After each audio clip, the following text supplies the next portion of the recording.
He was just hanging around the house so he would go to the swimming pool. I go set the food up.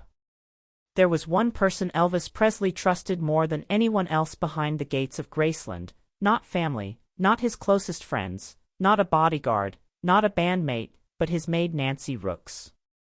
For over a decade, she stood quietly by his side, cooking his meals, folding his shirts, and most importantly, at the end of it all, he told her something that he did not dare to tell anyone else. One day, he looked her in the eyes and told her something. He made her promise to never repeat a secret Elvis confided in her when no one else was around. A truth so personal, so shocking, that he made her promise never to share it. Until now.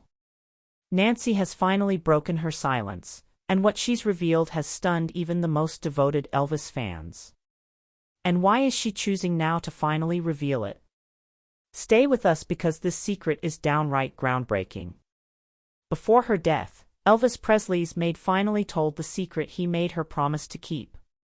There was only one person Elvis Presley ever trusted enough to share a truth he couldn't tell anyone else. Not a bodyguard, not a member of his band, not even his own family. That person wasn't famous. She wasn't rich. She was his maid. Nancy Rooks had worked quietly behind the scenes at Graceland for over a decade. To outsiders, she was just a cook, just someone folding laundry or cleaning rooms. But to Elvis, she was something else entirely, a quiet witness to the man he became when the spotlight was off.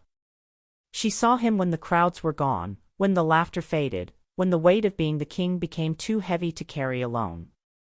And one day, in a moment of rare vulnerability, he looked her in the eye and entrusted her with a secret, one he made her swear to never repeat. For decades, Nancy kept that promise. She guarded it fiercely, never chasing fame, never exploiting her connection to the king. She remained silent even as books were written, rumors flew, and documentaries tried to fill in the blanks. But near the end of her life, that silence began to crack. And what she revealed left fans stunned. Because what Elvis told her wasn't a story for headlines. It was something much deeper, much darker. And now the truth she carried for so long is changing the way people remember the final days of the most iconic musician of the 20th century. Graceland, the private world few ever saw. Nancy Rooks was hired in 1967 to work as a maid and cook inside Graceland. But from the moment she stepped through the door, she realized she hadn't entered a mansion. She'd entered a storm. Graceland was grand, yes, with its chandeliers, velvet curtains, and golden decor. But beneath all that polish, the house pulsed with a strange, shifting rhythm. Some days, the halls echoed with laughter, piano chords, and the thrum of late-night conversations. Other times, a hush would fall so thick it felt like the walls themselves were holding their breath.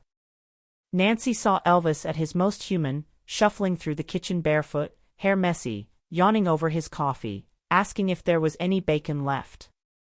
He greeted her with warmth. Always polite. Always soft-spoken. Unless he wasn't. He could be charming, even boyish, one moment, and withdrawn or moody the next. At 2 a.m, he might be pacing the hallways in silence, lost in thought, or breaking into a spontaneous gospel song that filled the house with soul. Graceland didn't follow a clock. It followed him. And Nancy, without complaint, learned to adapt to the world. He was the king of rock and roll, but to her, he was just Mr. Elvis. A man full of contradictions, brilliance, and quiet fragility. And she had no idea how deep into his private world she was about to be pulled. Behind the fame, the maid who never looked away. Nancy's job went far beyond scrubbing counters or cooking meals. She was there for the 3 a.m. cravings, the unannounced gatherings, and the sudden emotional spirals that no one else ever saw. If Elvis was restless, if he needed a snack, a laugh, or just a quiet moment with someone who wouldn't ask questions, Nancy was there. She helped him get dressed, sometimes while he was still wearing his clothes.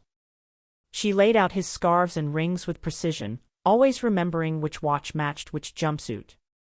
She arranged the pool area just so, kept his favorite snacks within arm's reach, and knew exactly how he liked his sweet potato pie, hot, soft, and made from scratch, even if it was the middle of the night.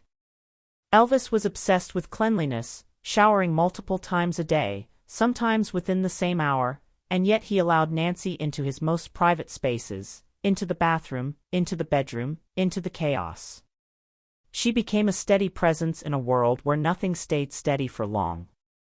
The noise, the fame, the pressure, it all swirled around him constantly. But Nancy didn't pry.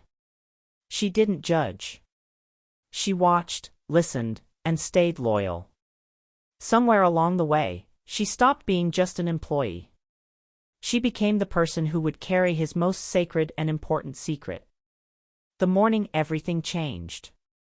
August 16, 1977 began like so many others inside Graceland, strange, sleepless, unpredictable. Elvis had been up all night playing racquetball with Ginger Alden and his cousin Billy. Just before dawn, he returned to the house.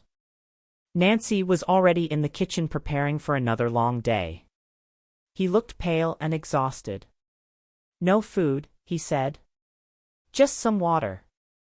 The air was heavy. The silence suffocating. Every step echoed louder than the last as she approached the bathroom. And then she saw him. Elvis was lying face down on the floor, utterly still. There was no movement. No breath. No sign of life. The sight hit her like a blow to the chest. She didn't scream. She didn't collapse. Her instincts took over. She turned immediately and went to find help. By the time the medics arrived, there was nothing more to be done. But Nancy wasn't finished. She took charge with the quiet efficiency of someone who knew the house better than anyone. She guided the paramedics through the winding halls, up the narrow staircase, through the tight corners of a home now cloaked in something colder than grief. Her hands moved with calm. Her voice was steady. But her mind was reeling. And beneath it all, a single question began forming, one that would follow her for the rest of her life. What had she just witnessed? The cost of silence. But for Nancy, that answer never fully sat right. In the years that followed, quiet doubts began to grow, not just in her mind, but among those who had been closest to the scene. Whispers surfaced about missing prescription bottles, timelines that didn't line up, and strange inconsistencies in the hours leading up to Elvis's collapse. And Nancy, though never one to seek attention, eventually admitted something that changed everything. Before the paramedics arrived, someone, she never said who, told her to tidy up the bathroom just a little. Nothing major. Just make it look presentable. So she did. She wiped a counter, moved a towel, straightened a few things on instinct, the way she always did. At the time, it felt harmless. Routine. But later, as reports circulated about missing pills and altered scenes, she started to worry. Had she unknowingly erased part of the truth? "I didn't know what I was covering up," she reportedly said. "I just did what I was told." It wasn't an admission of guilt. But it was a moment of painful clarity. And that moment would follow her for the rest of her life. The rooms no one was allowed to enter. After Elvis's death, Graceland transformed from a private sanctuary into a public monument. Fans came from around the world, lining up in the heat just to glimpse the life he left behind. Tour guides walked guests past velvet ropes and roped-off rooms. Gift shops opened. Souvenirs and posters lined the walls. His voice played through speakers. His image was everywhere. But not everything was open. The upstairs remained off limits, his bedroom, his bathroom, the very place where everything ended. It was sealed. Sacred. Untouched by flash photography and souvenir maps. Only a select few were allowed to go up there. Nancy Rooks was one of them. Each time she climbed those stairs to dust a shelf or fold a shirt, The memories would return, vivid and sharp. The silence. The thud. The man lying face down on the cold floor. She didn't just clean the room. She relived it. She moved through those spaces not as